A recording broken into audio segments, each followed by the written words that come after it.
Alléluia. Bienvenue encore dans sa présence. Je rends grâce à Dieu de la joie qu'il me donne d'être de nouveau parmi nous. Alléluia. Et je voudrais aussi glorifier le Seigneur pour vous tous en général et pour le tremplin gospel qui a honoré le Seigneur. Est-ce qu'on peut acclamer pour le tremplin gospel?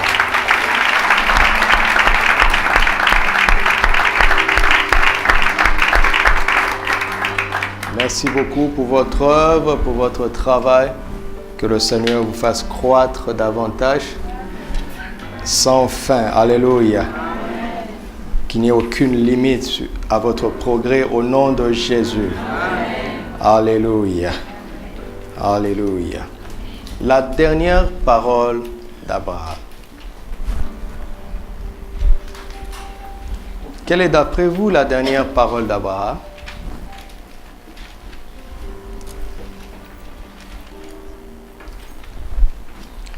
Commençons dans Romains chapitre 4, verset 16. Je ne vous l'ai pas donné. Commençons Romains chapitre 4, verset 16. Nous sommes toujours dans le cadre de la pratique spirituelle des biens périssables. Verset 16. C'est pourquoi les héritiers le sont comment? Les héritiers le sont comment? Par la foi. Pour que ce soit par grâce, afin que la promesse soit assurée à toute la postérité, non seulement à celle qui est sous la loi, mais aussi à celle qui a la foi d'Abraham, notre Père à tous. Notre Père à tous. Pourquoi on dit tous? Parce qu'il y a deux grandes catégories. Celles qui sont sous la loi et celles qui n'avaient pas cette loi. En fait, il s'agit des Juifs et des nations. Des fils biologiques d'Abraham, sa descendance naturelle et les autres. Nous allons voir comment cela fonctionne. Galates chapitre 3, verset 8. Nous sommes sur les traces de cet homme qui portait une grande bénédiction et nous allons comprendre de quelle bénédiction il s'agissait réellement.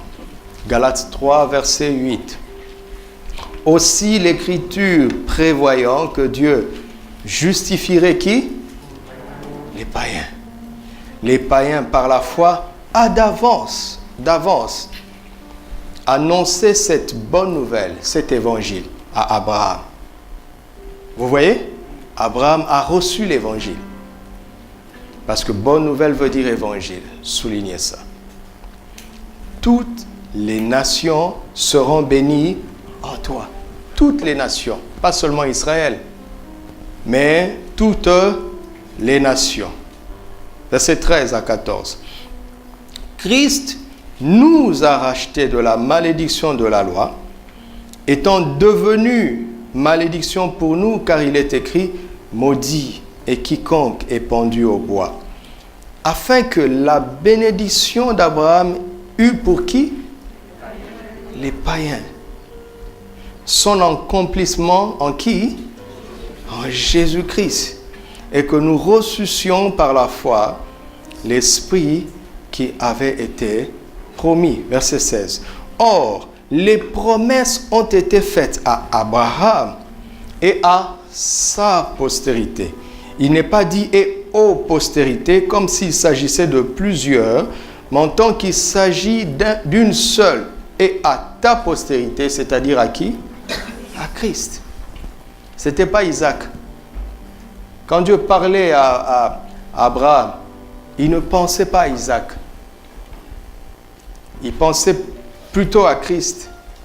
Mais pour que Christ vienne physiquement sur la terre, il a fallu qu'il y ait Isaac. Isaac était un moyen, mais pas le but. Alléluia. Dieu a utilisé le même langage. Quand il a parlé à David, il lui a dit, il ne manquera jamais de successeur sur ton trône. Il ne parlait pas de Salomon. Il parlait de Christ. Vous entendez? Mais il a fallu qu'il y ait Salomon pour qu'il y ait une explication naturelle. C'est pour cela que Matthieu 1,1 dit généalogie de Jésus-Christ, fils d'Abraham, fils de David. Alléluia. Versets 24 à 29. Ainsi, la loi a été comme un pédagogue, un enseignant, pour nous conduire à Christ, afin que nous fussions justifiés par la foi.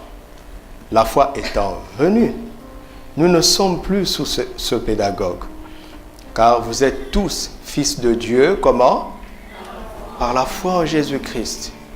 Et vous tous qui avez été baptisés en Christ, vous avez revêtu Christ. Il n'y a plus ni juif ni grec, c'est fini. Il n'y a plus ni esclave ni libre. Il n'y a plus ni homme ni femme, car vous êtes un en Jésus-Christ. Et si vous êtes à Christ, vous êtes donc la postérité d'Abraham et héritier selon la promesse. Voici pourquoi je suis chrétien. Alléluia. Alléluia. Luc chapitre 4, verset 18.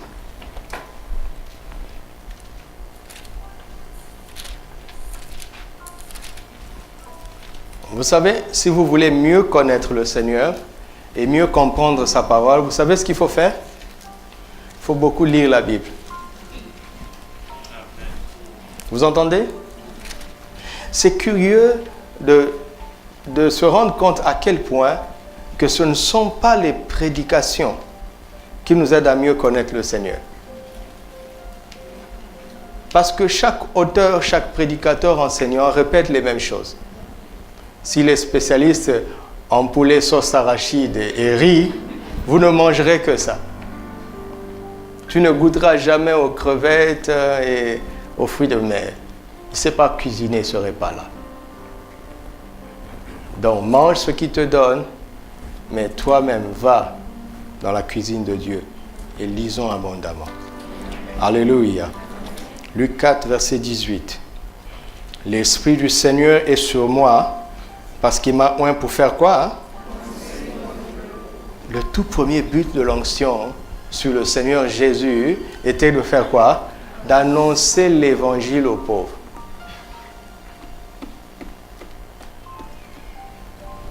Alléluia.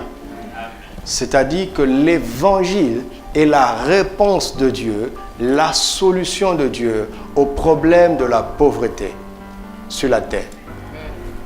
Alléluia. Aucun gouvernement n'a réussi à éradiquer la pauvreté. Aucun organisme international n'a réussi à éradiquer la pauvreté. Mais l'évangile peut le faire. Amen. Alléluia. Amen. Un évangile annoncé sous l'onction du Saint-Esprit a cette capacité d'ouvrir l'esprit des pauvres. Luc chapitre 12. Après qu'il ait annoncé cela, Jésus va en parler, puisque nous sommes dans le même évangile, n'est-ce pas? Puisqu'il a annoncé ça dans Luc 4, 18, il faut chercher dans Luc où est-ce qu'il a communiqué l'évangile aux pauvres.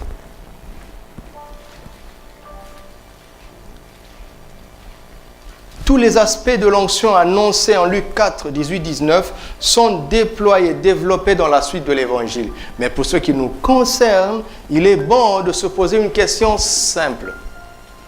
Où est-ce que Jésus, sous l'onction du Saint-Esprit, a annoncé l'évangile aux pauvres dans le même livre?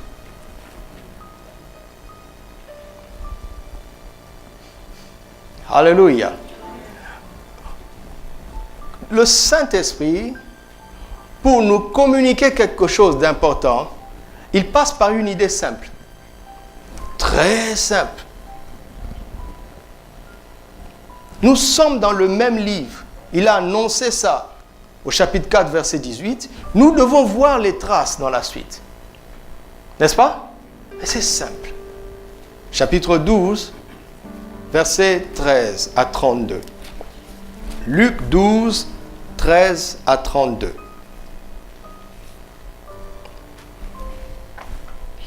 Quelqu'un dit à Jésus, du milieu de la foule, « Maître, dis à mon frère de partager avec moi notre héritage. » Jésus lui répondit, « Ô homme, qui m'a établi pour être votre juge ou pour faire vos partages? » Puis il leur dit, « Gardez-vous avec soin de quoi? » Voilà. Ce qui l'intéresse, c'est ça. C'est le problème de l'avarice. Ces héritages matériels, il n'a rien à faire avec. Il a quelque chose de très important qu'il veut annoncer, mais il doit confronter l'avarice dans nos âmes. C'est ça son sujet le plus important. Car la vie d'un homme ne dépend pas de ses biens, fût-il dans l'abondance. Vous entendez ça? Qu'est-ce que ça veut dire? La vie d'un homme ne dépend pas de ses biens, fût-il dans l'abondance. Qu'est-ce que ça veut dire? Qu'est-ce que ça veut dire? Ça veut rien dire? Il a parlé en vain? Qu'est-ce que ça veut dire?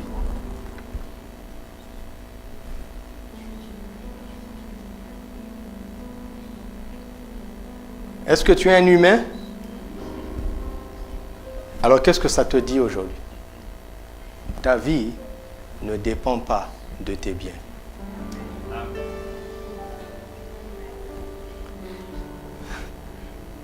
Que tu en aies plus ou moins, ce n'est pas ça qui fait la différence. Ça ne vous plaît pas, hein? Allez demander à ceux qui sont dans l'abondance matérielle. Ils vous diront que nous avons fait le tour. Nous sommes parvenus à la même conclusion. Et il leur dit cette parabole. Soulignez parabole. D'accord? C'est une parabole. Les terres d'un homme riche avaient beaucoup rapporté. Et il raisonnait en lui-même disant, « Que ferai-je? Car je n'ai pas de place pour serrer ma récolte. » Il y en a tellement. « Voici, dit-il, ce que je ferai. J'abattrai mes greniers, j'en bâtirai de plus grands. J'y amasserai toute ma récolte et tous mes biens. Et je dirai à mon âme, tu as beaucoup de biens en réserve pour plusieurs années. Repose-toi, mange, bois et réjouis-toi. » C'est tout ce qu'il te reste à faire. Mais Dieu lui dit, insensé, cette nuit même, ton âme te sera redemandée. Écoutez, et ce que tu as préparé, pour qui cela sera-t-il? Pourquoi le Seigneur parle comme ça? Parce que ce qui l'a emmené à introduire ce sujet, c'était une question de partage d'héritage, n'est-ce pas? Quand est-ce qu'on partage l'héritage? Quand papa est parti. Il a souffert, il a bossé dur, il a accumulé beaucoup de richesses. Il est parti sans ces richesses et même ces richesses sont devenues source de conflits pour les enfants après lui. Ça vous fait penser à quelqu'un que vous connaissez? Ou bien un voisin ou un cousin, pour ne pas dire vous-même?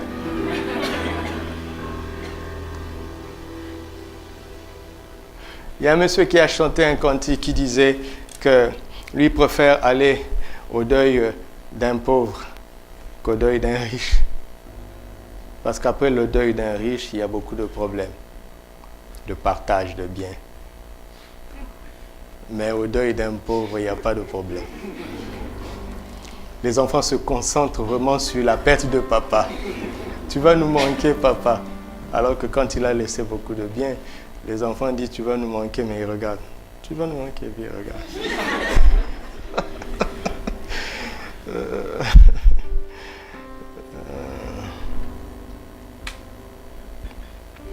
Mais Christ dit tout ça pourquoi? J'aime Christ parce qu'il est extraordinaire.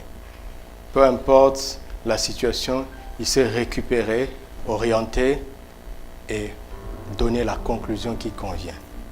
Verset 21, il dit, il en est ainsi de qui?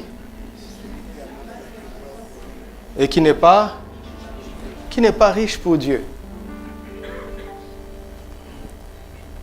Amasser les trésors pour soi-même et ne pas être riche pour Dieu. Quand on est avare, vous savez, les avares, ce n'est pas toujours les personnes qui n'ont pas beaucoup. Quelqu'un de très très riche peut être très très avare. Vous connaissez ce film L'Avare de Louis de Funès? C'est un vieux, vous êtes d'une autre génération. Le matin, on le saluait comment? Voilà. Donc, bonjour, Monseigneur. Il va entendre le mot OR, or. Et quand on fait tomber les pièces d'or, il est tellement avare que quand ça tombe, il compte. Et il sait détecter qu'il y a une pièce d'or qui manque. Monsieur l'avare. L'avarice, ce n'est pas seulement pour les pauvres. Hein. Plein de riches même sont avares. Le Seigneur dit, ça arrive aux personnes qui ne sont pas riches pour Dieu. Jésus est en train de dire qu'il n'est pas contre le fait que l'on soit riche, mais il veut que nous soyons riches pour Dieu. Je veux être riche pour Dieu. Cela veut dire qu'on peut ne pas être riche pour Dieu. On peut être riche pour soi-même et ne pas être riche du tout pour Dieu. Il vaut mieux être riche pour Dieu. Alléluia. Verset 22. Jésus dit ensuite à ses disciples, c'est pourquoi, je continue la lecture parce que c'est important. C'est pourquoi je vous dis, ne vous inquiétez pas pour votre vie. Pourquoi? Parce que la vie d'un homme ne dépend pas de ses biens, fut-il dans l'abondance. Ne t'inquiète pas pour quelque chose qui n'est pas un facteur déterminant pour ta vie. C'est une perte de temps. Pas vrai? Ne vous inquiétez pas pour votre vie de ce que vous mangerez, ni pour votre corps de quoi vous serez vêtu. Pourquoi? La vie est plus que la nourriture, le corps est plus que le vêtement. Si vous enlevez le corps, le vêtement devient inutile. Si vous enlevez la vie, la nourriture devient inutile. C'est la vie qui valorise la nourriture, c'est le corps qui valorise le vêtement, pas l'inverse. Tu m'entends? Ce n'est pas la marque du vêtement que tu portes qui te valorise, c'est de la folie.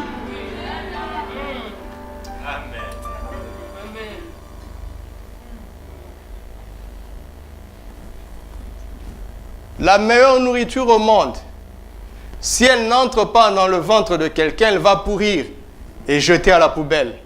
Mais si elle entre dans le ventre de quelqu'un, l'estomac va transformer ça, récupérer l'énergie et jeter les déchets.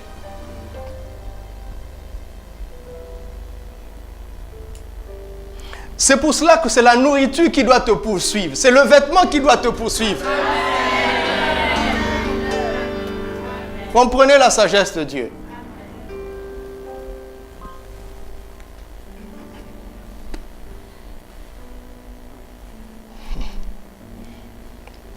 « 24. Considérez les corbeaux. » Dit, vous êtes tellement tombés très bas. Alors je vais prendre des exemples élémentaires. Un corbeau va donner une leçon aux humains. Quelle honte. Considérez les corbeaux. Ils ne sèment ni ne moissonnent. Ils n'ont ni cellier ni grenier. Et Dieu les nourrit. Combien ne valez-vous pas plus que les oiseaux? Je suivais un documentaire d'un grand animal marin qui mange 1 tonne de poisson par jour. Et pendant que je suivais ça, j'ai dit, et Dieu pourvoit. Dieu lui donne 1 tonne de poisson chaque jour. Vous vous rendez compte des besoins que Dieu gère tous les jours?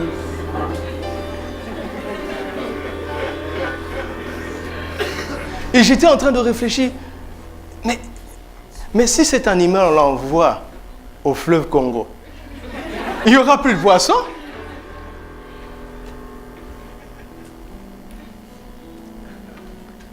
Et Dieu fait en sorte qu'il y a une espèce de poisson très prolifique qui se multiplie. Il pond plus d'1 milliard d'œufs par jour. Parce que s'il ne pond pas plus d'1 milliard, son espèce va disparaître. Dieu gère tout ça.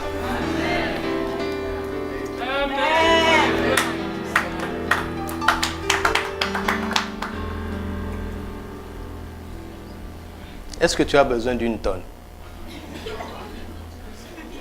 Un petit poisson. Un petit poisson. Une cuisse de poulet. Il donne 1 tonne à un poisson. Et moi, un fils de Dieu, une cuisse de poulet.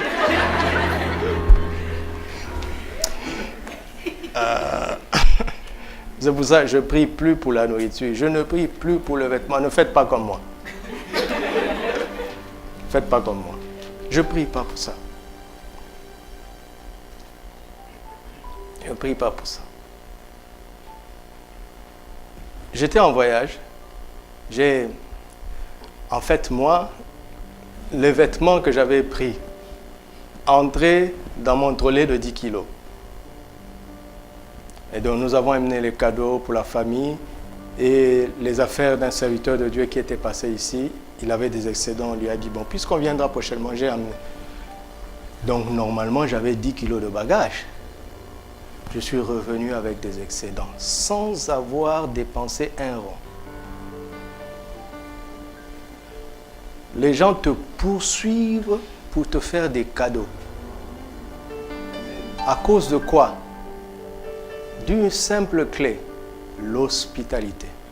Faire du bien aux gens. Vous courez après l'argent, après les vêtements pour rien.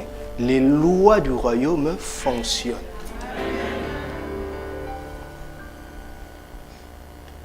Je ne prie pas pour ça. Je cherche ce qu'il dit que je dois faire pour avoir ça. D'accord? Dimanche, je vais vous montrer des simples choses. Vous serez déçus, mais contents. Ce que je veux vous dire, par exemple, si je venais ici et je vous disais comment devenir, si je fais un séminaire, on fait l'affiche, d'accord? On dit séminaire de 40 jours tous les soirs. Comment devenir millionnaire? Tout le monde va venir. Mais si on fait 40 jours de prière tous les soirs ici, mais si je dis comment devenir millionnaire pour Dieu, non, même pas pour Dieu d'ailleurs.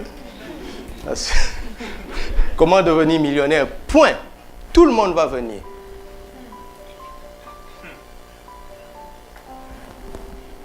Mais il y a des clés dans la parole de Dieu.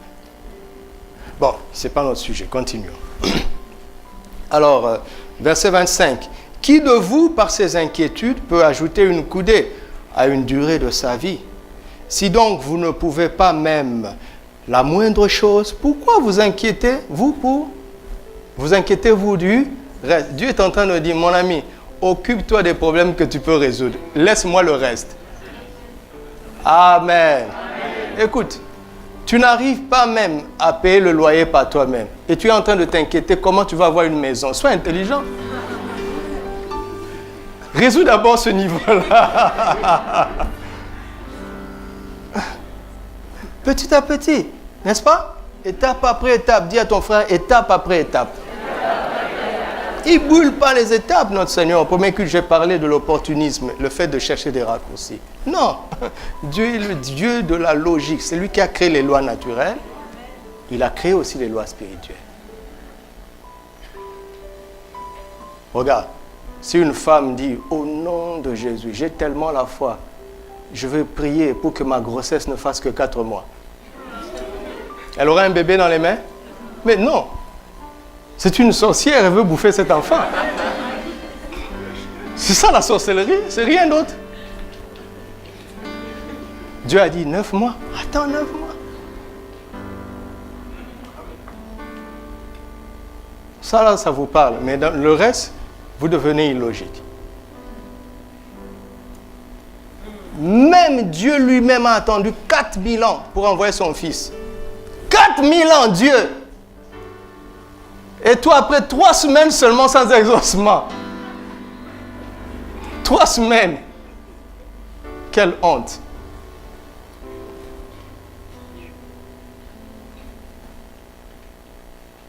Quel verset?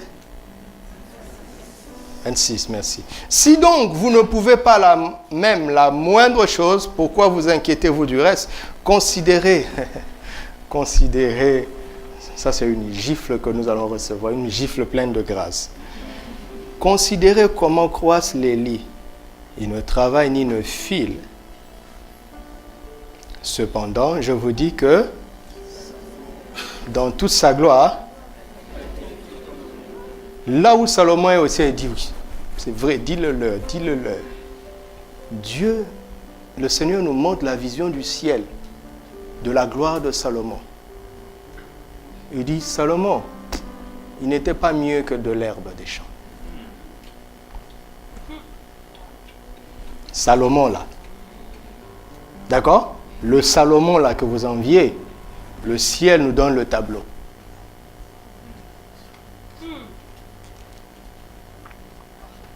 Salomon.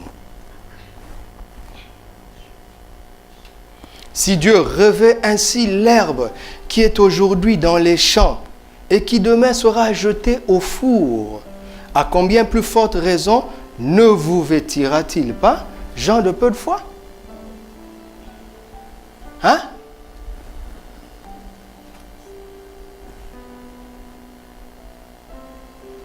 Ça ne doit pas être un sujet d'inquiétude. Dieu dit c'est tellement dérisoire que la gloire vestimentaire la plus importante sur la terre, il la donne aux herbes qu'on va jeter demain. Il dit c'est tellement dérisoire. C'est dérisoire. C'est insignifiant. Et vous, ne cherchez pas ce que vous mangerez et ce que vous boirez, et ne vous inquiétez pas, car toutes ces choses, qui les cherche? Il n'y a pas de païen ici. Y a-t-il un païen ici? Vous n'êtes pas des païens, vous êtes sûrs? Vous êtes sûrs? Arrête de raisonner comme un païen.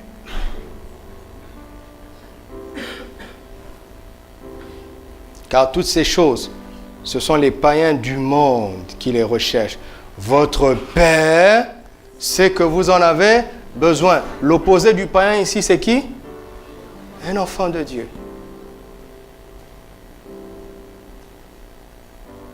Ce n'est pas le juif ou le grec, non. Ou on est enfant de Dieu, ou on est païen. Vous voyez, le langage a changé. C'est lui le législateur par excellence. C'est lui qui vient donner l'essence aux mots. Il dit, autrefois il y avait des incirconcis et circoncis. Depuis que je suis venu, nous dit le Seigneur, il y a les enfants de Dieu et les païens. Même le juif qui n'est pas en Christ est un païen.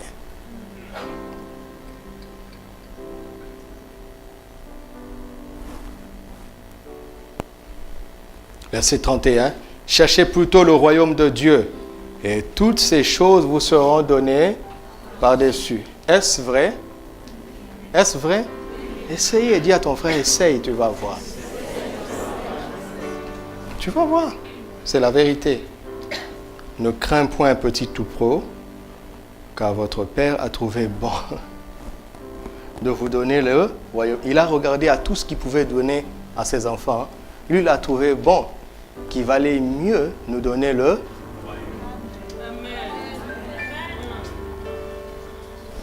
et on peut faire la lecture et ma prédication en fait se réduirait en une lecture édifiante. Au lieu de blabla inutile. Vous voyez comment le Seigneur nous parle? Simplement par une lecture. Chapitre 16.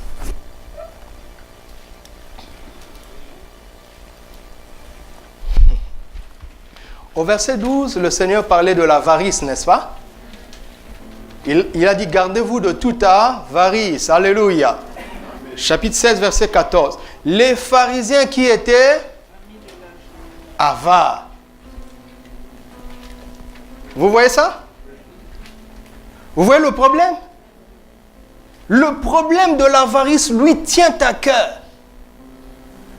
Lui qui annonce l'évangile sous l'onction du Saint-Esprit aux pauvres, il touche à un problème. Parce que Dieu, il ne peut pas enrichir les pauvres sans enlever l'avarice dans leur cœur. Et réclamer les promesses de l'abondance sans être conséquent envers soi-même pour voir s'il n'y a pas de l'avarice quelque part en soi, c'est prendre un chemin très dangereux. Très dangereux. C'est prendre le chemin de la vanité. Et ici, ce sont des pharisiens, des gens qui étaient assis dans les Écritures, qui avaient une position religieuse et sociale et politique. Ce n'était pas n'importe qui, les pharisiens. Ce n'était pas n'importe qui. Et pourtant, ils étaient avares. Ce n'est pas parce qu'il est ministre, président de la République, pasteur, ancien, diacre, responsable, leader, tout ce que vous voulez. Ce n'est pas la preuve qu'il n'est pas avare. C'est pour cela que Paul dira plus tard à Timothée, vous voulez donner une position de leadership dans l'église, vérifiez si cette personne est désintéressée. S'il n'est pas un ami de l'argent. Parce que c'est possible.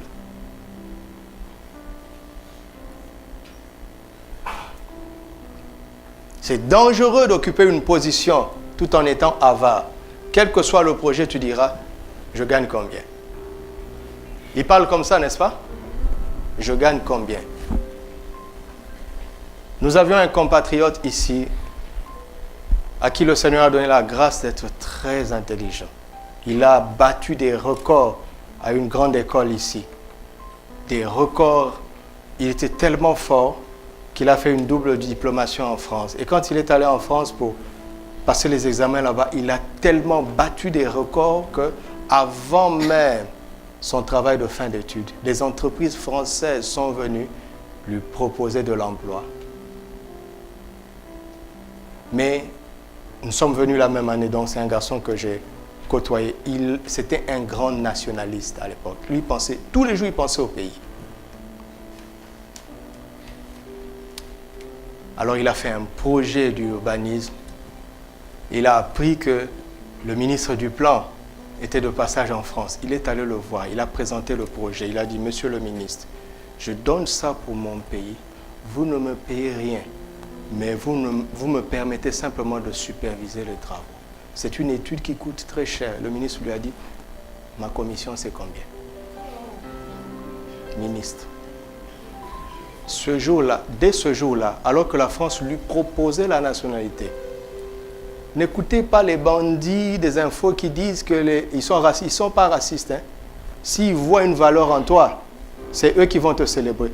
Le garçon, on lui proposait la nationalité française. Le jour-là, après la réponse du ministre, il a appelé la police, il dit, donnez-moi la nationalité. Il est français maintenant. Et il m'a dit, votre pays ne veut pas avancer. Je dis, attention, c'est notre pays. Tu peux avoir un autre passeport, mais le sang qui coule dans ton veine, je le connais. Je connais tes origines. La couleur de ta peau ne va pas changer. Un ministre avare. logiquement, le ministre devait être content. Parce qu'il fait déjà des économies pour l'État. En plus, il aide l'État. On devait célébrer de telles personnes. Mais ministre avare. Et les gens viennent à l'église, ils veulent qu'on les bénisse pour qu'ils occupent des postes de responsabilité. Si tu n'as pas résolu le problème d'avarice, tu ne vas rien changer. Papa nous disait, il disait, mais où ils sont? Tous les frères pour lesquels on a prié, qu'ils ont été élevés, où sont-ils? Ils sont plus, on ne les voit plus à l'église. Avare.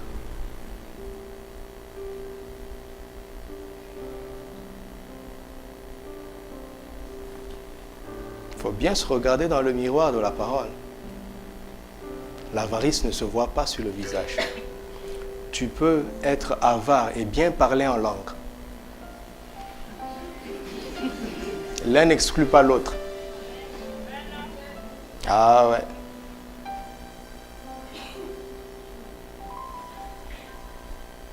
Les pharisiens étaient avares. Les pharisiens qui étaient avares écoutaient aussi tout cela et ils se moquaient de lui. Ils se moquaient de Jésus. La parole ne les touchait même plus. Jésus leur dit, vous cherchez à paraître justes devant les hommes, mais Dieu connaît vos cœurs, car ce qui est élevé parmi les hommes est une abomination devant Dieu. Soulignez ça, vous allez voir. Chaque mot compte dans la bouche du Seigneur. Chaque mot compte. Vous me suivez? La loi et les prophètes. Soulignez la loi et les prophètes. Il sait ce qu'il est en train de faire. La loi et les prophètes ont subsisté jusqu'à présent.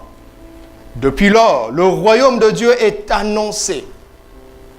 Et chacun use de violence pour y.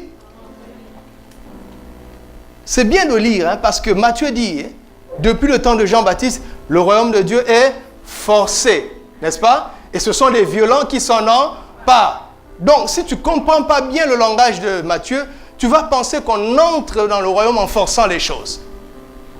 Dieu a dit c'est comme ça, mais toi tu insistes par là, et à force d'insister, de jeûner, de prier, en dehors de la volonté de Dieu, tu penses qu'à un moment donné, Dieu n'aura plus de choix que de céder. Et il y a des chrétiens qui utilisent la parabole du juge unique et de l'importunité de la femme.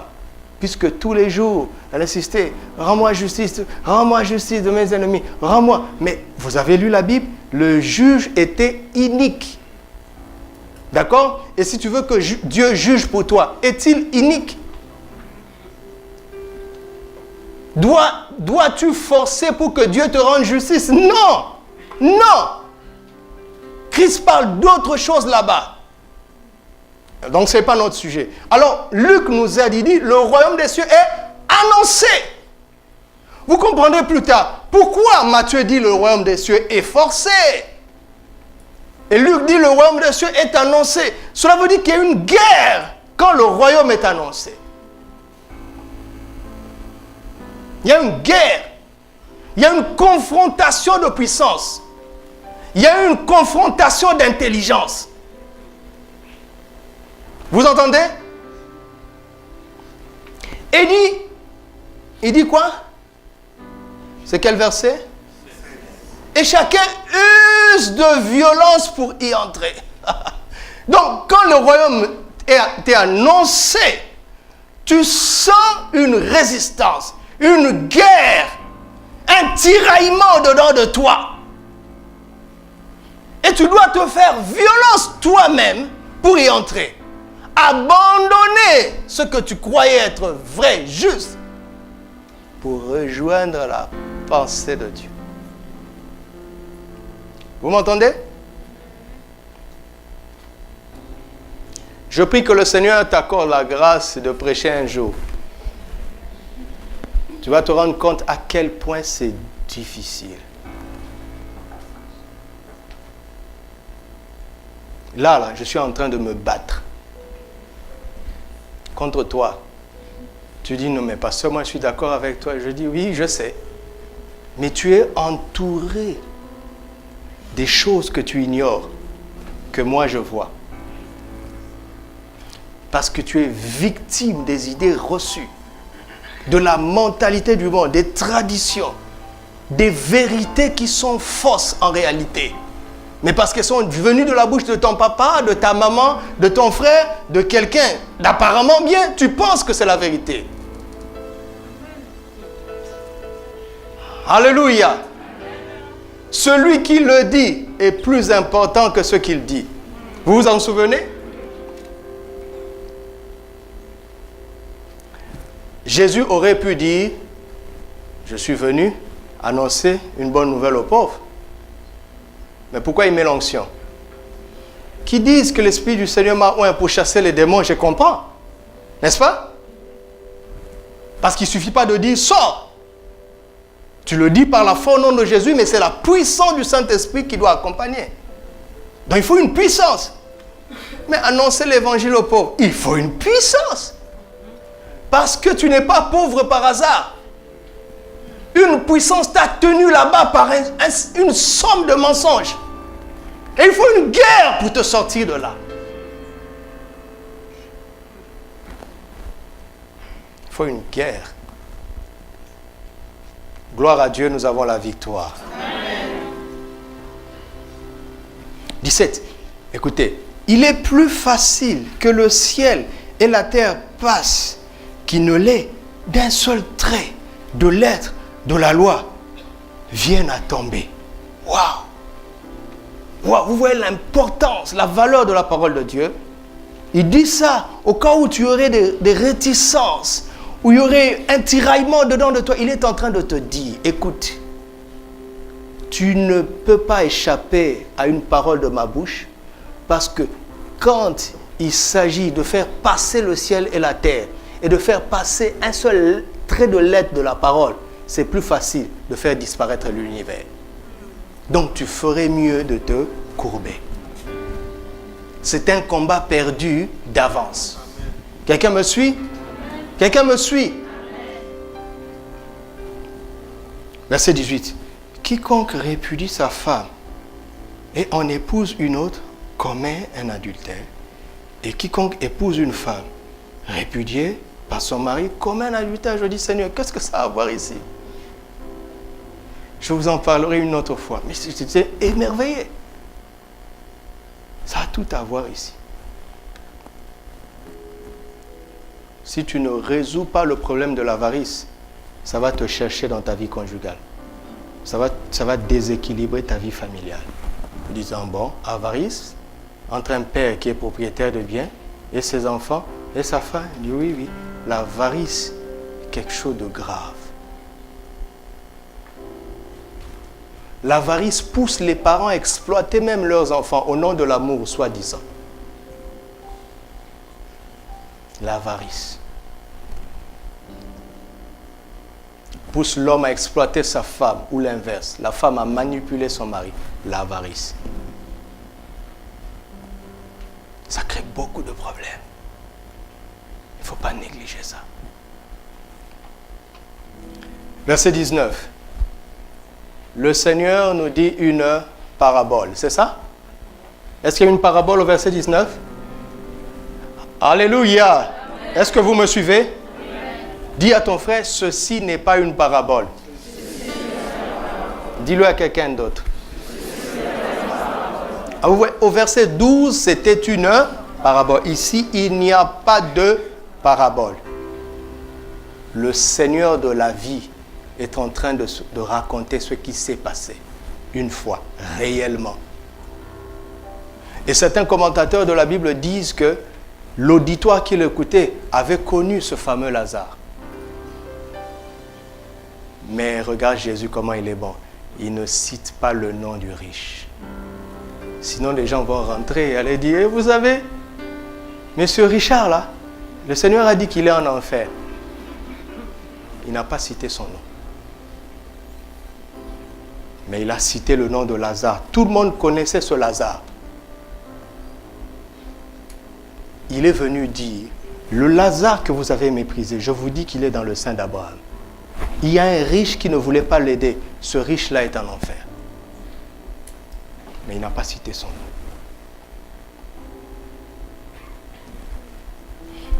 Il y avait un homme riche qui était vêtu de pourpre. C'était un manteau royal. Et de fin lin. Et qui chaque jour menait quoi? Joyeuse et... Il n'était pas triste, hein? Comme certains pensent, ils disent, oui, si tu as beaucoup d'argent et que tu es païen, tu ne seras jamais joyeux. C'est faux. Tu comprends? C'est faux. N'est-ce pas?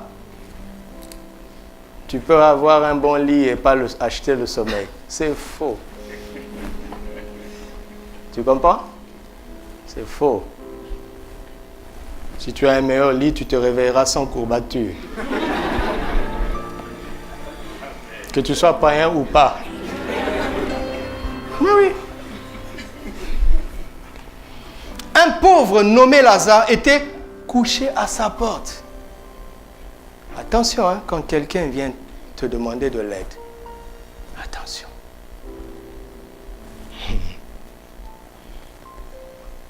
Couvert d'ulcères et désireux de se rassasier des miettes qui tombaient de la table du riche. Il ne demandait pas beaucoup. Et même les chiens venaient encore lécher ses ulcères. Misérable. Le pauvre mourut et il fut porté par les anges dans le sein d'Abraham. Le riche mourut aussi. Personne ne peut échapper à la mort. Pas vrai? Même si on t'enterre dans un cercueil en or, tu es mort quand même. Et il fut enseveli.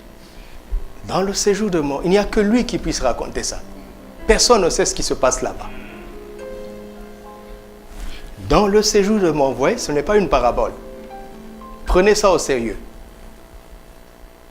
Quand vous parlez avec les autres religions et qu'ils vous disent « on ne sait pas ce qui se passe au-delà », dites-leur « nous, nous savons ». Comment vous savez? Je dis, il a dit ça. Dans notre livre, c'est écrit. Et ouvre Luc 16. Fais pas de débat. D'accord? Mets l'information sous ses yeux. Nous, nous savons ce qui se passe après la mort. Parce que celui qui tient les clés de la mort et du séjour de mort est venu et il nous a raconté. Et ce n'est pas une parabole.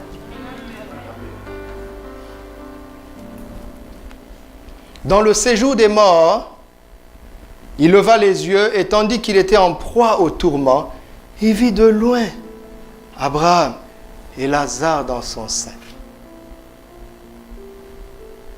Il s'écria, « Père Abraham, aie pitié de moi et envoie Lazare pour qu'il trempe le bout de son doigt dans l'eau et me rafraîchisse la langue, car je souffre cruellement dans cette flamme. »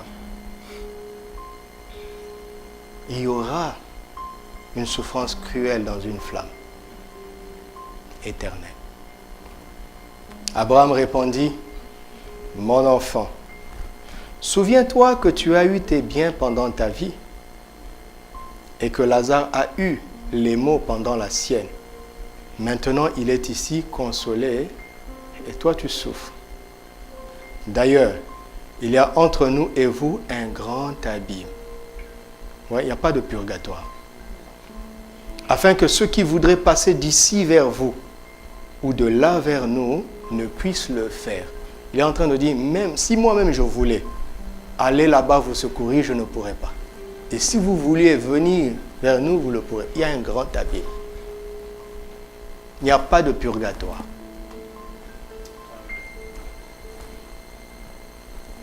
Le riche dit, « Je te prie donc, Père Abraham, d'envoyer Lazare dans la maison de mon père, car j'ai 5 frères, et c'est pour qu'il leur atteste ces choses, afin qu'ils ne viennent pas aussi dans ce lieu de tourment. » Écoutez Abraham. Abraham répondit, « Ils ont Moïse et les prophètes, qu'ils les écoutent. »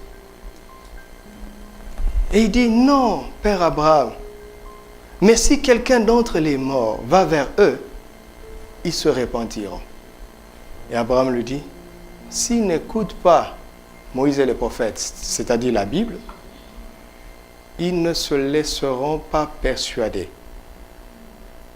Quand même quelqu'un des morts ressusciterait. »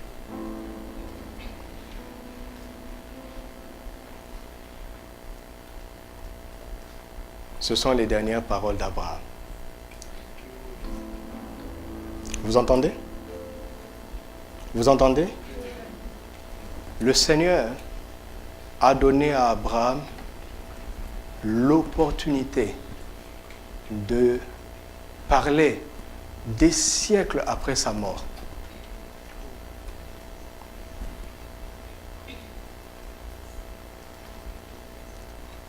Il lui a donné ce privilège parce que c'est lui qui avait reçu l'évangile.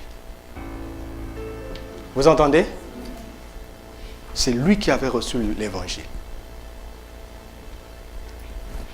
Vous savez ce qui s'est passé sur la montagne de transfiguration? Qu'est-ce qui s'est passé? Moïse et Élie sont apparus, n'est-ce pas? Sur la montagne, ils étaient aux côtés du Seigneur. Luc dit qu'ils étaient en train d'échanger avec Christ sur son départ pour Jérusalem.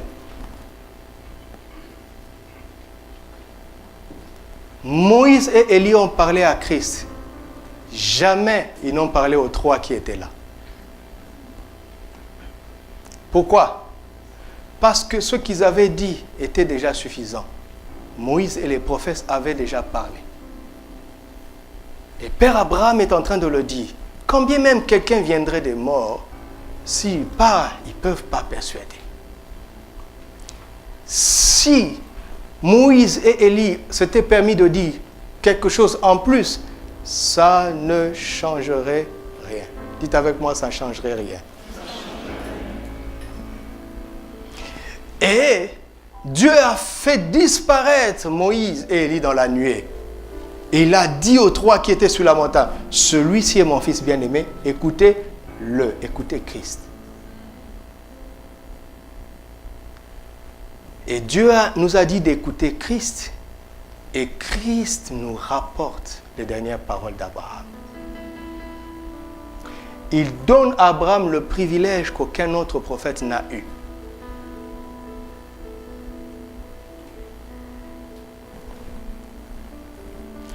Tu veux être récompensé pour l'évangile que tu partages? Tu veux être récompensé?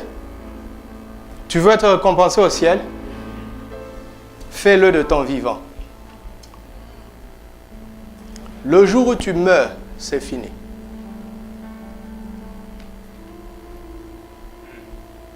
Vous m'entendez? Mais ce privilège est donné à Abraham parce qu'il est le père de la foi et parce que c'est lui qui est le premier à avoir reçu l'évangile. Alors, voici les dernières paroles d'Abraham. Abraham nous dit, prenons au sérieux les Écritures. Tout ce qu'on peut ajouter autour n'a pas de puissance. Vous m'entendez? Ça n'ajoute rien. Vous savez, quand on suit des témoignages, quelqu'un est monté au ciel et qu'on sort, il est revenu, il raconte. C'est beau, hein? Mais ça ne change rien. Vous m'entendez? Ça ne change rien. D'ailleurs, rapidement, il y a des débats. Est-ce que cet aspect-là est vrai? Est-ce que... revenons dans les Écritures. Mais regardez ce qu'Abraham, une parole qu'Abraham dit. Verset 25, il dit, mon enfant, souviens-toi que tu as eu tes biens pendant ta vie et que Lazare a eu des maux pendant la sienne. Maintenant, il est ici consolé et toi, tu souffres. Voici la dernière parole d'Abraham.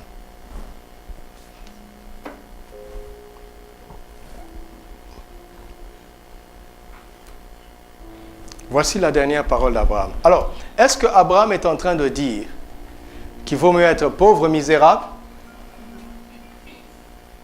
pour être consolé là-bas? Est-ce ça son sujet? Bien sûr que non. Mais Abraham est en train de dire, si tu as le choix entre la vie du riche et la vie de Lazare, tu choisirais quoi?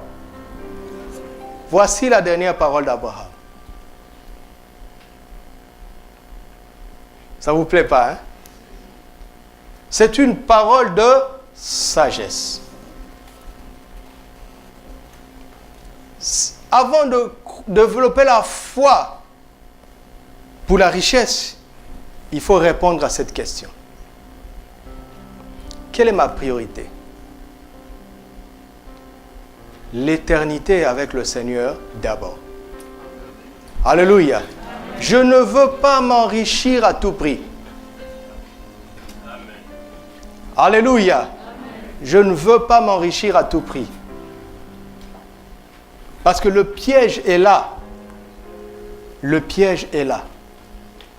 C'est là où on bascule dans l'avarice ou bien dans la foi vraiment pour accomplir la volonté de Dieu. Par un petit choix dès le début, dès le départ, dans notre cœur. L'éternité d'abord. Le royaume de Dieu d'abord. Alléluia. Voici la dernière parole d'Abraham. Et Christ complète ça en disant, il vaut mieux être riche pour Dieu. Alléluia. Ça ne sert à rien d'être riche tout court.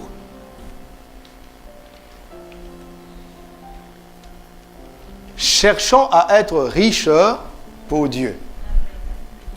Il n'y a pas beaucoup d'amen. Hein?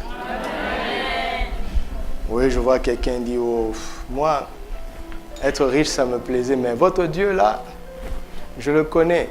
Il va me dire de tout donner. J'aurais travaillé en vain. Bon, je préfère être pauvre. Voilà, comme ça, c'est bon. Tu vois, tu es méchant, égoïste.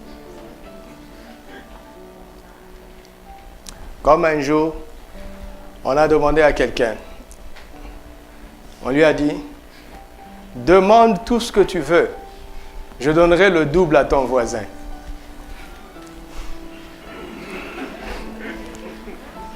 Il a dit, si je demande 1 million, lui il aura 2. Si je demande une maison, lui il aura 2. Il a dit, ah oui, qu'on me casse un bras. Comme ça, le voisin aura 2 bras cassés. Ça, c'est la sorcellerie.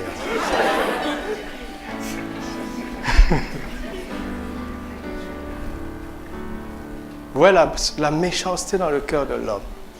La jalousie.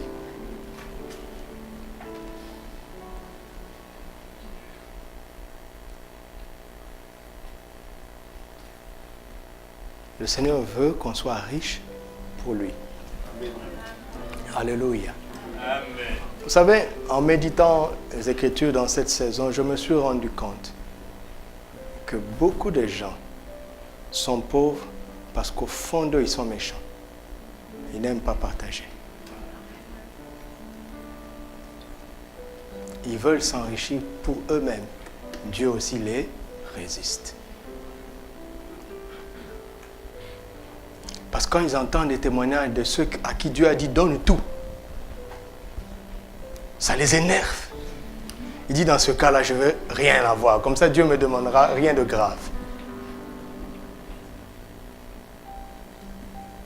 Tous ceux qui ont donné tout ont toujours fini par avoir plus que tout. Ah ouais. Essayez, vous allez voir. Dieu ne sera jamais débiteur de personne. Jamais. Mais il faut le connaître pour accepter certaines choses. Il dit, heureux ceux qui ont faim et soif de la justice, ils seront rassasiés. Quand ils sont dans un environnement où il y a de l'injustice et de la souffrance, ils ne supportent pas ça. Dieu les rassasie, eux. Comment? En leur donnant les moyens de rendre justice.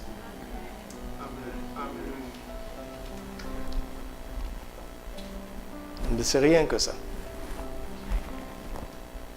C'est rien que ça. Et c'est la dernière parole d'Abraham. Alléluia. Alléluia. Voulez-vous que je vous donne quelques conseils pour éviter d'être riche pour vous-même et devenir riche pour Dieu? Ou bien on s'arrête ici?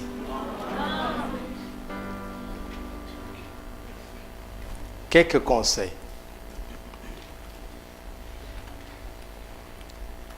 Si tu veux devenir riche pour Dieu, la toute première chose à faire, et notez, la toute première chose à faire, c'est de ne jamais oublier d'où tu viens. Alléluia. Je suis heureux moi-même de ce que je vous dis. Pourtant, ce n'est pas extraordinaire. Et pourtant. Alléluia. Quand Dieu commence à te sponsoriser et à déposer sa grâce sur toi, la toute première, ce que tu dois te rappeler tous les jours, souviens-toi d'où tu viens. D'accord? Parce que si tu te souviens d'où tu viens, tu parviendras à une seule conclusion. C'est que l'homme ne vit pas seulement de pain, mais de toute parole qui sort de la bouche de Dieu. Tu sais, peut-être qu'aujourd'hui tu es venu en te lamentant, tu es triste, tu es découragé, mais tu es en vie. Qu'est-ce qui t'a soutenu jusque-là? C'est la parole de Dieu. Tu ne t'en rends pas compte. Il dit, je vous ai fait passer dans ce désert affreux afin de vous apprendre une seule chose. Que l'homme ne vivra pas de pain seulement. Je sais que c'est dur. Je sais que c'est dur, ce n'est pas facile. Mais Dieu vise quelque chose. La leçon la plus importante de la vie d'un homme ne dépend pas de ses biens, fut-il dans l'abondance. La vie d'un homme dépend de quoi? De la parole qui sort de la bouche de Dieu. Dis à ton frère, n'oublie pas d'où tu viens. Saül a oublié d'où il venait. Lisez bien la Bible. Saül a été stable seulement pendant 2 ans. Après 2 ans, Saül a commencé à désobéir, à se bâtir des statues à sa propre gloire. Et quand Dieu a envoyé Samuel lui parler, il dit, souviens-toi, quand tu étais petit à tes yeux, ne t'ai-je pas fait roi? Maintenant, il y a une statue à ta gloire.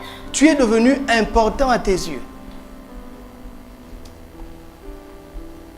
Pourquoi? Parce que le pouvoir peut corrompre. Et croyez-moi, le pouvoir, les grands avoirs peuvent corrompre.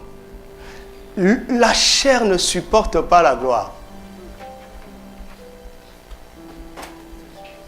Il faut être Dieu pour avoir tous les pouvoirs et rester humble. Il faut être Christ.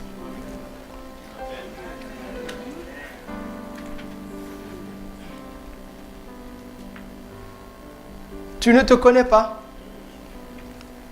Quand cette gloire, une petite gloire va venir, demandez Satan. La gloire l'a détruit. Il a eu la position la plus excellente parmi les anges et les archanges. Il en est où? Lucifer est devenu Satan. Adam est devenu l'homme déchu. L'orgueil. Salomon de même. David aussi. Mais David s'est rattrapé. Ça montre la puissance de la repentance. D'accord? Si tu avais commencé à faire un faux pas, prends David pour exemple. C'est possible de se rattraper. Souviens-toi de nouveau d'où tu viens. C'est la même chose que Dieu a envoyé Nathan dire à David. La même chose. C'est une clé récurrente. N'oublie jamais d'où tu viens. Vous m'entendez? Quand le tremplin gospel remplira toutes les salles de ce pays et qui commenceront à décliner les invitations des États-Unis, souvenez-vous d'où vous. Quand tu cliques sur YouTube et que tu vois ce reportage, souviens-toi d'où tu viens. Est-ce que vous savez que ce que vous faites va vous donner beaucoup d'argent? Oui. Vous aurez beaucoup d'argent par la musique. Plus même que par le travail séculier. Mais n'oubliez pas d'où vous venez.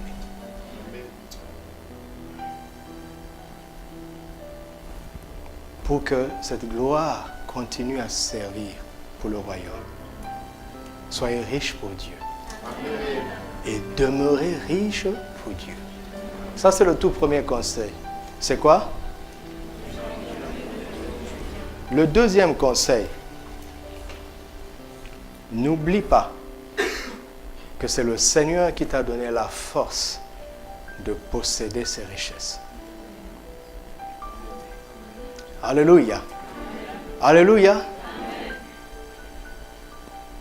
Vous voyez que c'est un combat, n'est-ce pas? Vous savez, pour devenir riche, il faut remporter des batailles. On va voir ça à la fin. C'est un combat. Ça commence déjà sur le banc de l'école. Tu dois lutter contre toi-même pour aller au cours tous les jours. Lutter contre toi-même pour bosser et réussir. Lutter, lutter. N'aimez pas les raccourcis.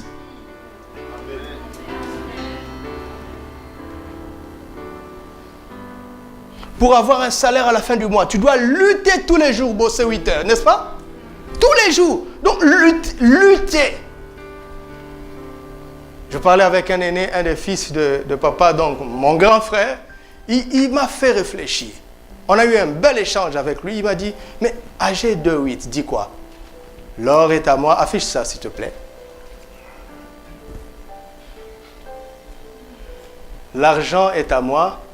L'or est à moi. Qui dit ça? Qui? Yahvé Jireh? Qui? Il connecte l'or et l'argent à sa position de chef de guerre. N'est-ce pas qu'on dit que l'argent c'est le nerf de la guerre? Et Dieu donne la force de posséder ses richesses.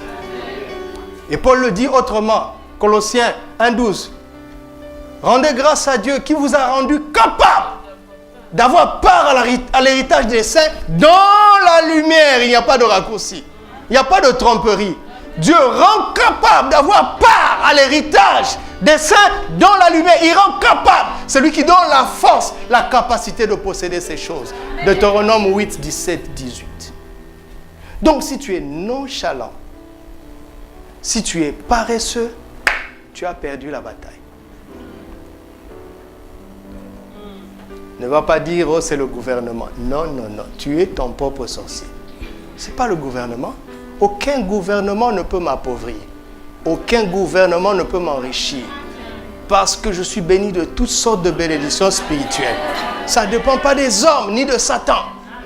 Ça dépend de mon papa. Et il me donne des secrets, il me donne des secrets. Alors quand il vient te donner la force pour posséder ces choses, reçois sa force. Et sers-toi de sa force.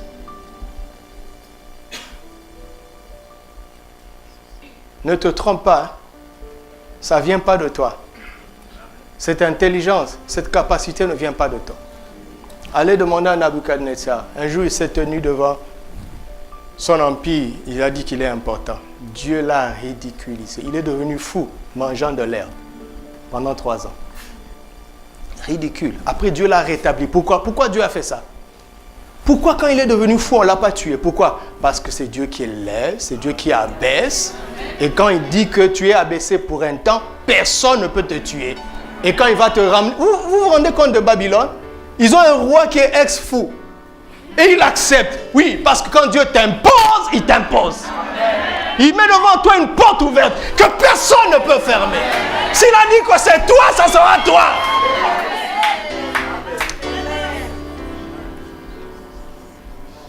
Tu entends?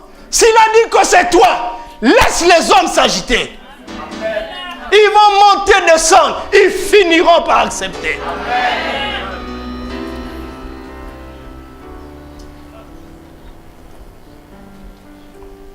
Troisième conseil.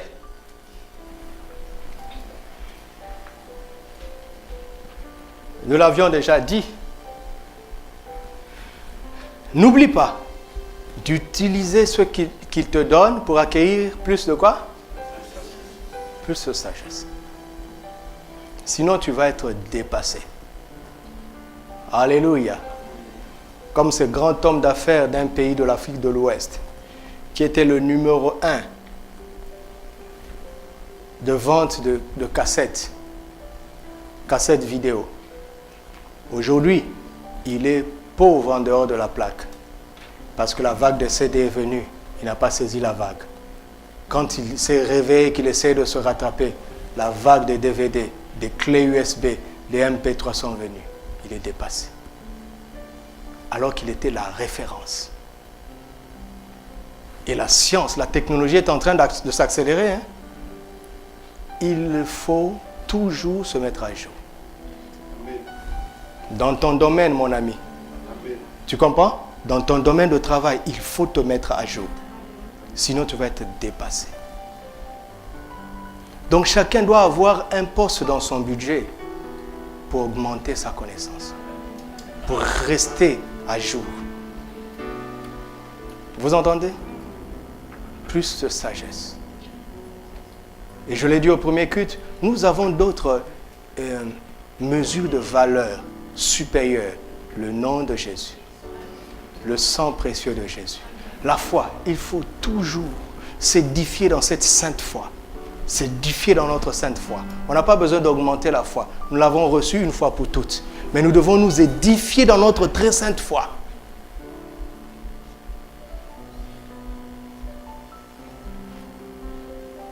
Méditez la parole constamment. Restez frais spirituellement. Parce que à mesure que la gloire augmente sur l'Église, les pièges de l'ennemi augmentent aussi. Mais là où le péché abonde, la grâce surabonde.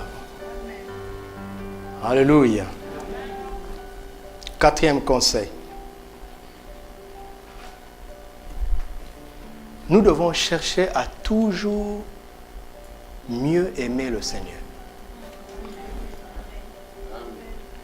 C'est simple ce que je dis, et pourtant tellement important.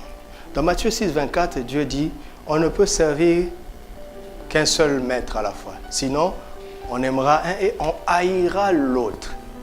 On s'attachera à l'un et on méprisera l'autre. Nul ne peut servir Dieu et Mammon. L'argent, quand l'argent vient, l'argent ne cherche pas seulement à te rendre tiède ou froid. Non, l'argent cherchera à te pousser à haïr Dieu et à le mépriser. Ce sont des propos extrêmes. Si tu n'aimes pas Dieu, tu aimeras Mammon et tu haïras Dieu. Si tu ne t'attaches pas à Dieu, tu t'attacheras à Mammon et tu méprises. Mes amis, le but du diable, ce n'est pas qu'on devienne neutre. Non. Non. Regarde lui-même ce qu'il est devenu. Il n'est pas neutre, n'est-ce pas? Lucifer n'est pas neutre.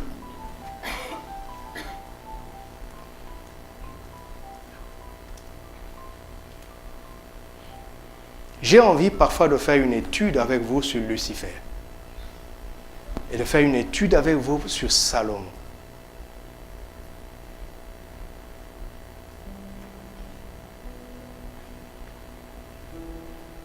Mon ami, il faut veiller à ce que ton cœur reste enflammé pour le Seigneur. Vous savez, plus tu auras des moyens dans la vie, moins tu auras besoin de prier pour les choses. Parce que tu auras le pouvoir de résoudre ça facilement. Oui, c'est un pasteur qui vous parle. C'est un pasteur qui vous parle. Parce que l'argent répond à quoi? Vous vous en souvenez, non? C'est ça le piège. C'est pas facile d'être riche. Je n'ai pas dit que c'est pas facile de devenir riche. Non. Être un bon riche, être riche pour Dieu est beaucoup plus difficile que de le devenir. Parce que ça donne un pouvoir. Mais Dieu veut nous donner ce pouvoir. Alléluia. Il veut donner ce pouvoir pour que nous fassions du bien. N'est-ce pas? Vous connaissez ce passage, non? Dieu a oint du Saint-Esprit et de force Jésus de Nazareth, qui allait de lieu en lieu, faisant du bien, guérissant tous ceux qui étaient sous l'emprise de l'ennemi, parce que Dieu était avec lui. Vous connaissez ça? Acte 10, 38, affiche. Vous savez comment Dieu a oint du Saint-Esprit et de force Jésus de Nazareth, qui allait de lieu en lieu, faisant du bien, guérissant tous ceux qui étaient sous l'empire du diable, car Dieu était avec lui. Et quand l'Église entend ça, il dit, l'onction suffit.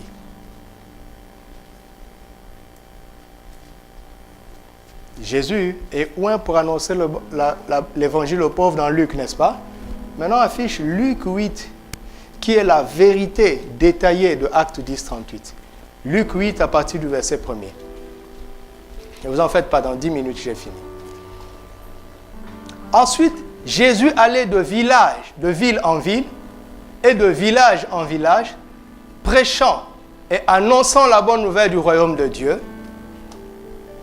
Les 12 étaient avec lui, et quelques femmes qui avaient été guéries d'esprits malins. Marie, dite de Magdala, de laquelle était sorti cette démon. Allez-y. Jeanne, femme de Chuza, intendant d'Hérode, Suzanne, et plusieurs autres qui faisaient quoi?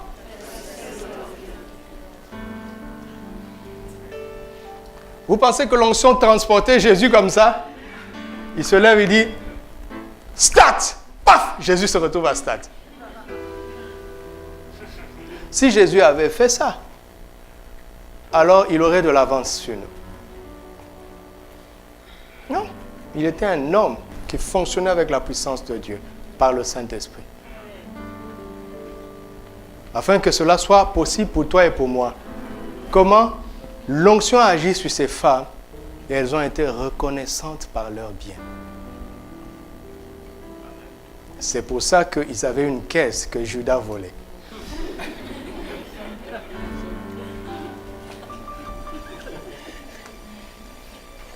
Et papa a dit que les hommes, à travers Judas, volaient l'argent que les femmes donnaient. Vous avez vu qu'on ne cite aucun homme. Jésus n'a-t-il pas délivré les hommes? N'a pas chassé les démons chez les hommes qui ont été reconnaissantes? Qui a brisé le vase d'albâtre? Un parfum de grand prix. Un homme encore. Les femmes sont généreuses. Attendez. Dans le meilleur comme dans le pire. Mais ici, ce sont des vertueuses.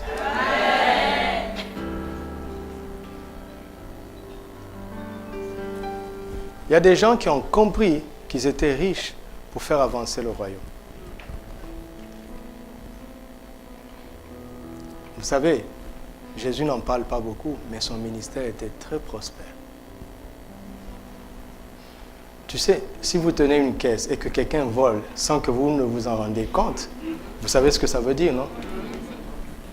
Il y en avait tellement. Et j'aime ce qu'un homme a dit, vous ne verrez nulle part dans la Bible Jésus recourir à la caisse. Quand il fallait payer l'impôt, son besoin personnel, il n'a pas utilisé la caisse de l'Église. Il avait besoin d'un miracle pour lui-même et pour Pierre à qui il allait confier le leadership. Il dit, va, lance un hameçon. Donc, fais ce que tu sais faire et Dieu pourvoira. Il ne faut pas qu'il y ait une confusion entre la caisse de l'Église et le besoin du pasteur. Beaucoup de gens ne vont pas aimer, beaucoup de pasteurs ne vont pas aimer ce que je dis. Un jour, ils devaient nourrir une foule, il dit, donnez-leur vous-même à manger. Ils ont calculé rapidement ce qui leur restait. Jésus, est-ce qu'il a utilisé cet argent? Non. C'était pour la mission.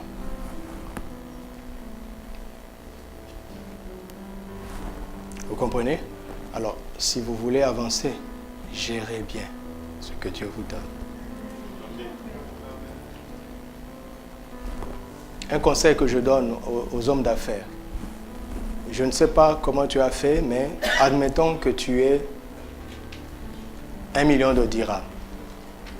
À l'instant où tu crées une entreprise, ce n'est plus ton argent. Vous savez ça? Il ne faut pas dire ton capital, ce n'est pas ton argent.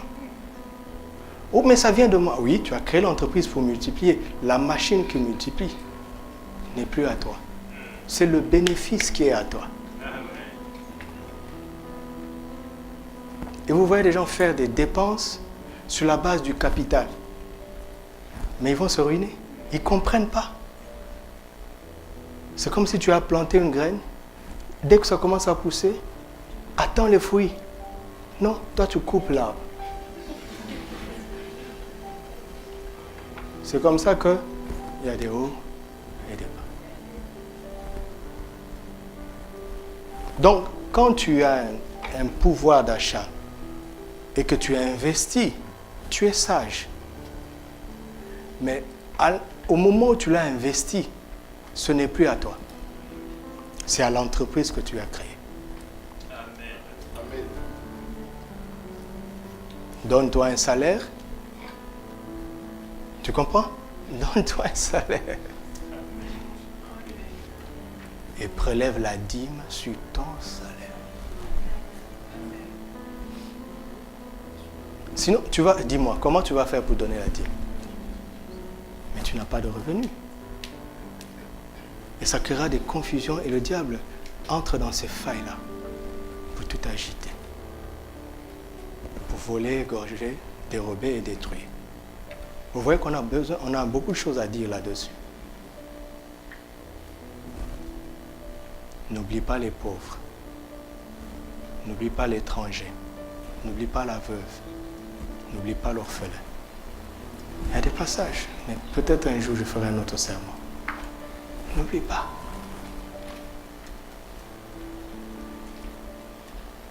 Parce que ce sont des choses qui vont te maintenir dans la richesse pour Dieu. Si tu ne fais pas ça, ton cœur va pencher vers des dépenses illusoires et la folie de la vie, la vanité de la vie. Alléluia. Alors je termine en vous donnant juste un dernier secret. Psaume 144. Psaume 144.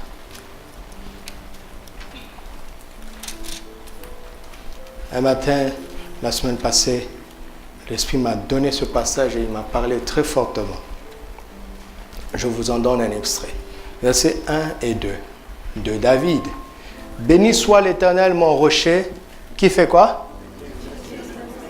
Et mon bienfaiteur et ma forteresse, ma haute retraite, mon libérateur, mon bouclier, celui qui est mon refuge et qui m'assujettit, mon peuple. Qu'est-ce que Dieu fait? Il exerce quoi? Et dit littéralement, David a découvert que Dieu, l'Éternel des armées, est un formateur en matière de guerre. Ok? Et où? Et il exerce les mains au combat et ses doigts à la bataille. Vous entendez la parole de Dieu? Quand Dieu veut former un guerrier, qu'est-ce qu'il fait? Il exerce ses mains au combat et quoi? Ses doigts à la bataille. Quand Dieu veut former un guerrier, qu'est-ce qu'il fait? Et maintenant la question, de quelle guerre il s'agit? Dieu ne veut pas te faire de toi un samouraï avec l'épée. Ou bien un sniper. De quel combat il s'agit? On est dans le même passage, allons à la fin. Verset 12. Vous pourrez lire vous-même la suite. Nos fils sont comme des plantes qui croissent dans leur jeunesse. Nos filles comme des colonnes sculptées qui font l'ornement des palais. Nos greniers sont pleins, regorgeant de toute espèce de provisions. Nos troupeaux se multiplient par milliers, par 10 milliers dans nos campagnes.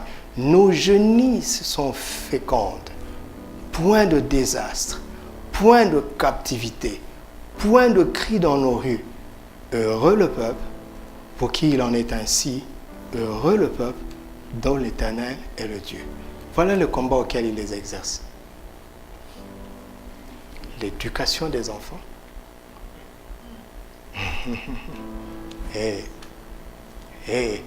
Regardez-moi. N'avez-vous pas remarqué que les enfants des riches sont mal éduqués? Pour la plupart. Vous avez remarqué ça en haut? Je n'ai pas vu votre réaction en haut. La plupart des enfants de riches, ils ont tout, hein? Ah ouais. Nos greniers, les genisses fécondes, ça c'est le travail qui est productif. Mais le grenier, c'est les réserves. Vous comprenez? J'ai pris les 3 derniers champs de bataille.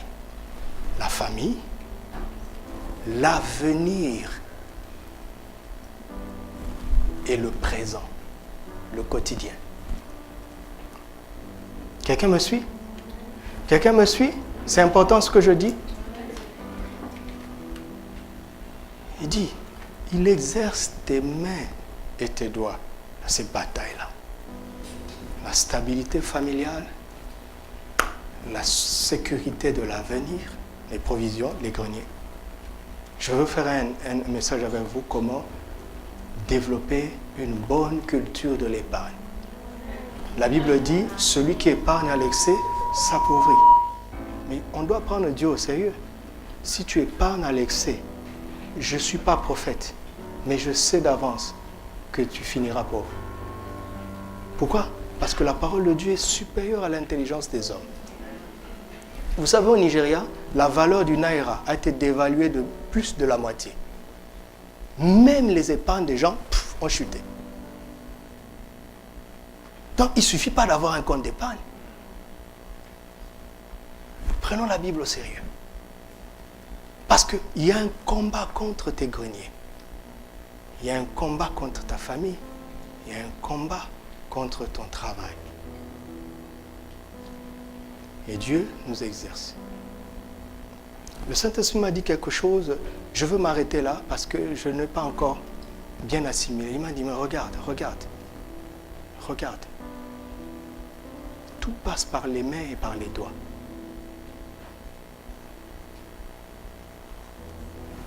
Quand tu utilises ta carte guichet, qu'est-ce que tu utilises pour avoir l'argent? Hein? Quand tu signes un chèque, qu'est-ce que tu utilises? Les mains. Ton propre argent qui est dans la banque, c'est ton droit. Mais tu sais, à chaque fois que tu te présentes devant un guichet à la banque, tu exerces un combat. Parce que plus longtemps ton argent reste, mieux c'est pour eux. Est-ce que vous savez ça?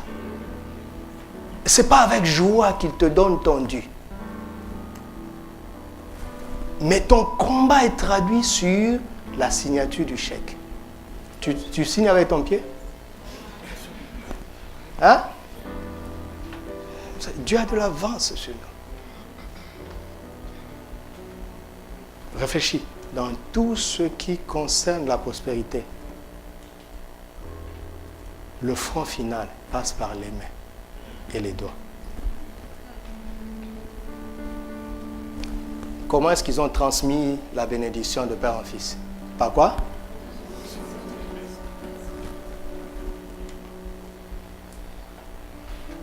Regarde le combat qui a eu lieu ce jour-là.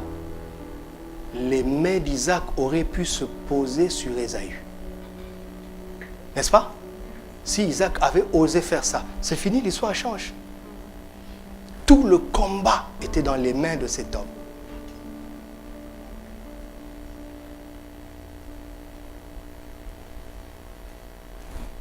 Et c'est là que Dieu veut travailler. Dans tes mains et dans tes doigts.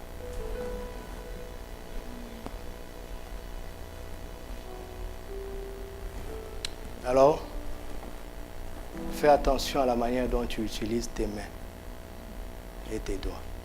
Ça, c'est le dernier conseil. En attendant que l'on comprenne davantage. Rendons grâce à Dieu.